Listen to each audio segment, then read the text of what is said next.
Bismillahirrahmanirrahim. Apakah yang dimaksud dengan pemasukan portofolio? Pemasukan portofolio dalam sebagian besar kasus dikenal sebagai keuntungan modal dalam dunia investasi. Secara umum, keuntungan modal diperoleh jika Anda membeli rendah dan menjual tinggi. Di bursa saham, seseorang bisa menjual tinggi dan membeli rendah, alias menjual saham secara short serta meraih keuntungan modal laba. Kebanyakan orang yang berinvestasi itu ditarik dengan keuntungan modal. Berinvestasi untuk mendapatkan keuntungan modal bukanlah benar-benar berinvestasi. Secara teknis itu berdagang, yang membuatnya memperoleh status pajak berbeda. Berdagang adalah membeli sesuatu untuk dijual. Pedagang tidak benar-benar menginginkan apa yang mereka beli. Pedagang tak ada bedanya dengan pemilik toko pakaian yang membeli gaun di grosir dan menjual gaun yang sama di pengecer. Sebabnya sebagian besar pedagang berada di kodan S, dan di antara mereka dikenai pajak. Mereka dikenai pajak sesuai dengannya.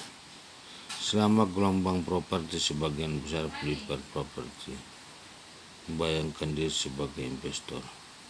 Namun mereka sebenarnya pedagang properti. Membeli rumah, kadang melakukan perbaikan pada properti itu menurut orang yang lebih bodoh.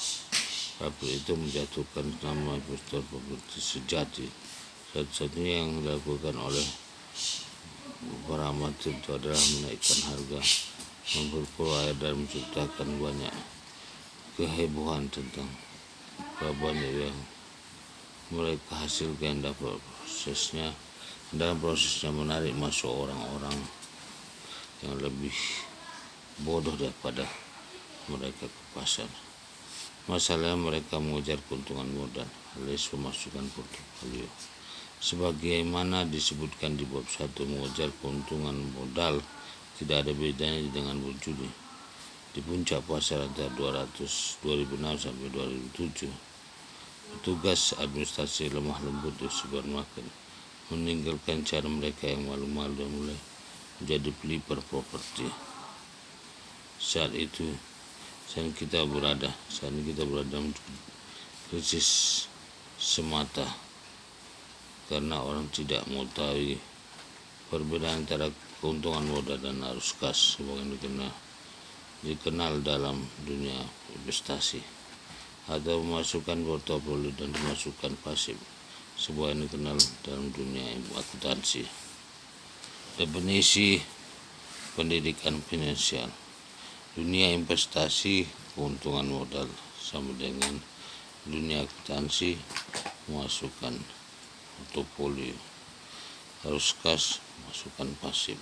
Dunia akuntansi, dunia investasi dengan dunia akuntansi. Saya dan Kim membedakan cara dunia investasi dan dunia akuntansi. Dunia akuntansi investasi keuntungan modal sama dengan dunia akuntansi pemasukan portofolio. Dunia investasi arus kas, dunia akuntansi pemasukan pasif. Saya dan Kim menginvestasikan 90% waktu untuk arus kas. Waktunya 90% untuk arus kas, alias pemasukan pasif. Ketika berinvestasi untuk keuntungan modal, alias pemasukan portofolio, kami sangat waspada. Karena kami tahu itu berjudi.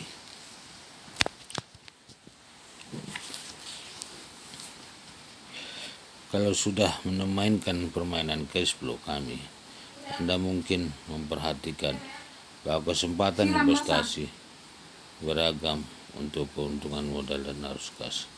Investor cerdas tahu perbedaannya, bukan hanya dalam hal risiko, tapi juga pajak.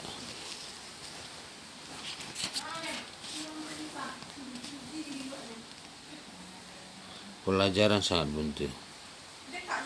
Orang dengan IQ finansial tinggi tahu cara mengubah pemasukan yang berbeda untuk efisiensi pajak maksimal. Contoh, merubah pemasukan yang lazim terima menjadi pemasukan portofolio dan atau pemasukan pasif. Sayang karyawan cenderung bekerja untuk mendapatkan pemasukan yang lazim diterima. Pemasukan lazim yang diterima. Lalu menabung untuk mendapatkan pemasukan yang lazim diterima yang lebih besar. Mereka bisa jadi amat terpelajar tapi tidak tahu ada perbedaan dengan pemasukan dan tidak tahu cara mengubah pemasukan. Kebanyakan pedagang orang-orang yang bela menjadikan saham secara properti atas properti menjual atau banyak pedagang orang-orang yang membeli dan menjual saham atau properti cenderung mengubah pemasukan portofolio menjadi lebih banyak pemasukan portofolio keuntungan, jadi mereka tidak pernah lolos dari aturan pajak. Pengubahan pemasukan adalah pelajaran penting yang ayah kaya saya ajarkan kepada saya dan putranya. Itulah sebabnya rumah hijau sungguhan dan hotel merah sungguhannya sangat berarti baginya. Oleh investasi properti, nyatalah dia mengubah pemasukan yang semuanya menjadi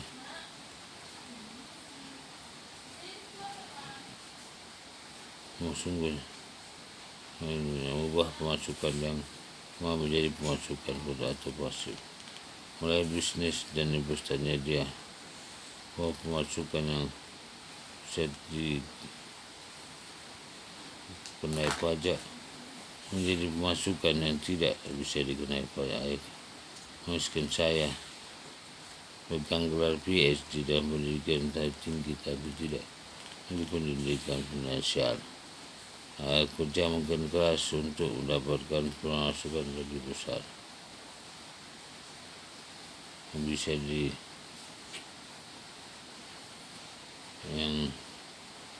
bisa dikenai pajak, lalu menabung dan investor untuk lebih banyak pemasukan. Saya kena pada ini juga berpikir monopoli hanya buang-buang waktu dan saya seharusnya supaya bisa pekerjaan bagus, gaji tinggi serta kerja dan menabung masukan terima. Pelajaran halus tapi penting rancang di dalam mereka 10 adalah bagaimana ubah pemasukan yang lazim terima menjadi pemasukan pasif. Kali lain Anda main cash flow, perhatikan perubahan pemasukan. Banyak orang melihat pelajaran ini, insya Allah bisa disedekah saya.